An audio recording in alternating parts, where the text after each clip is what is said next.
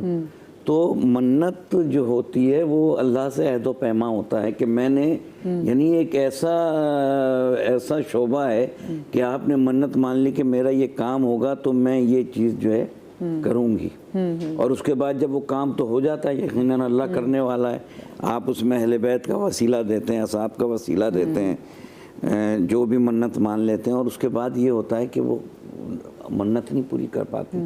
یہ ایک اب اس بہت کا بڑا کفارہ کیا دینا ہے، اب اس کا یہ بتائیں، دیکھیں، تو مجھے بریک پہ جانا ہے۔ کفارہ تو پہلی تو چیز یہ ہے کہ منت کو ادائیگی آپ پر واجب ہو جاتی ہے۔